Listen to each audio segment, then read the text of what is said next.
Shalom, Kal Halal, Yahweh Shem Yahushua, Bahashim and Kwadash. Double honors to the elder apostles and elder bishops of GMS, including the elders that came before them that taught us his truth. Shalom and salutations to all the brothers out pushing word and truth and in sincerity, the hopeful elect tabernacle of David, to the Akwat that are listening and learning, being a pillar of rest, the 144,000, the one-third, the hopeful elect of Israel. I'm the brother Yahshua, back with the WW3 Daily update. Shalom and salutations to you as well. We started Jeremiah 49 and 20 at the least of the flock, talking about the Edomites, talk about the Amalekites, Amalek, or whatever you want to say.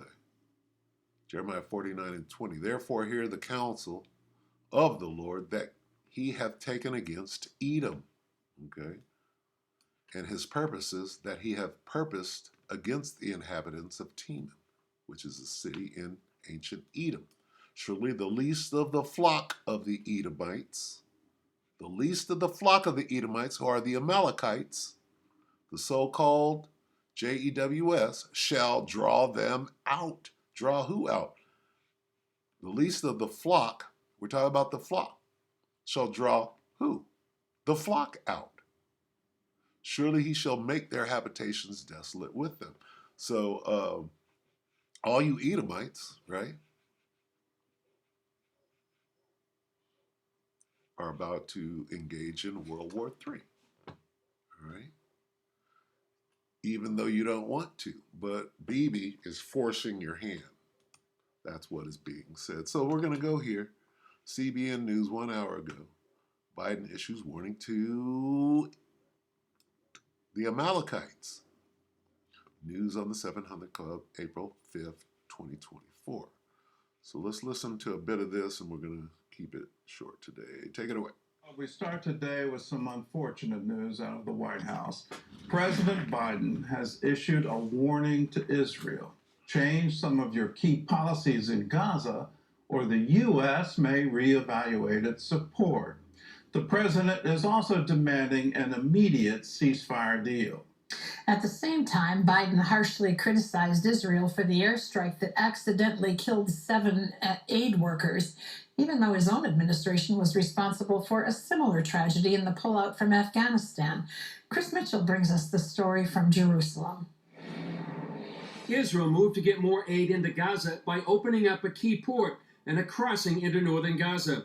This comes after President Biden told Prime Minister Netanyahu that U.S. policy toward Israel will change unless the Israeli military does more to protect aid workers and deals with the humanitarian situation in Gaza. With respect to Gaza, we need to see certain changes. And if we don't, then we'll have to consider changes to our own policy. But it's not about leverage. Biden also told Netanyahu he wants a ceasefire deal without delay. He underscored as well that an immediate ceasefire is essential to stabilize and improve the humanitarian situation and protect.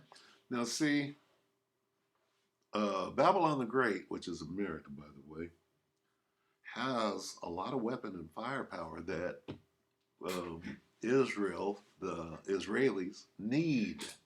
They need that. But the Israelis are in charge, telling the Babylonians what to do. Okay? And the Babylonians don't want, they're like this, nigga, that's your war, but you're forcing us. And Bibi is like this, I'm about to force your hand. It's written. so that's what's going on.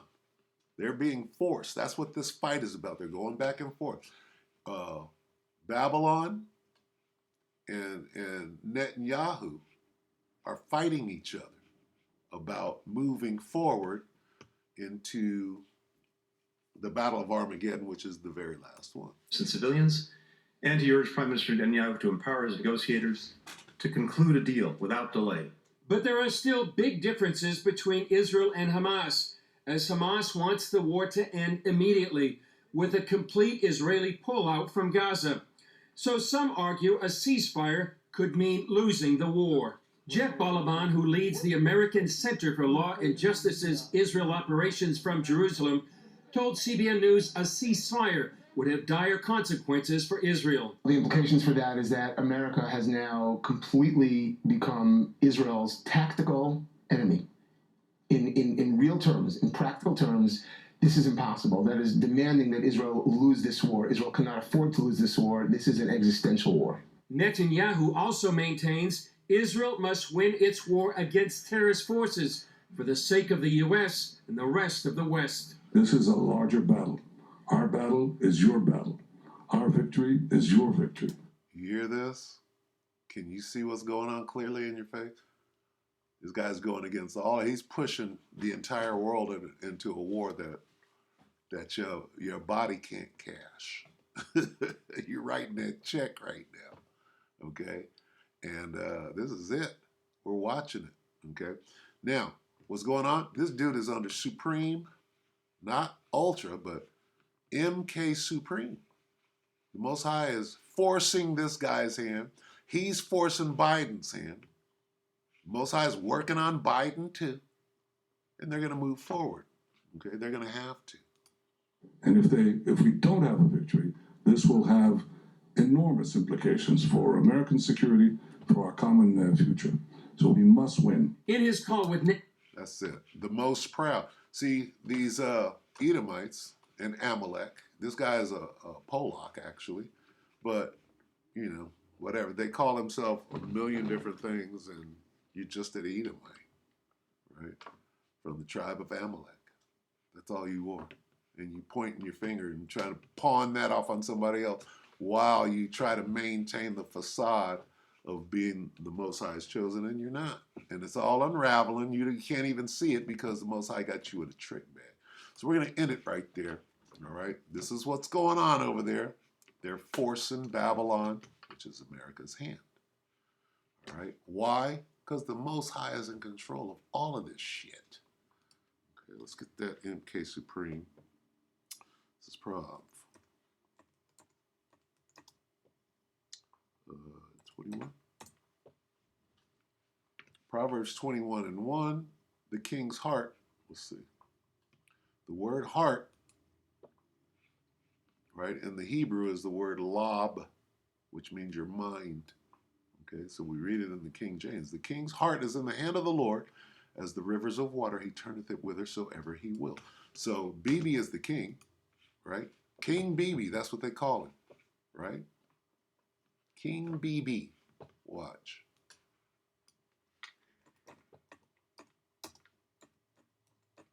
Who's King Bibi? Let's find out.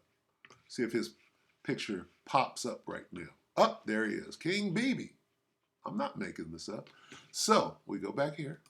The king, Bibi, his mind is in the hand of the Lord. Let's prove it even further. Shh, dog, shut up! Go over there and lay down. Hey, I said shut up. Good news. Supreme controls the mind, right? And if you read it backwards like we read Hebrew is written not backwards, but from right to left. From right to left. Mind, control. Okay? And the Germans spell control with a K. Okay? When they're writing in English. Mind, control, that's MK Supreme. Okay? Here's what's going on.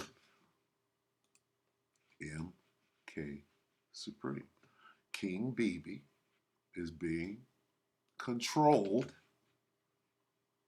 supremely controlled by Yahweh Shem.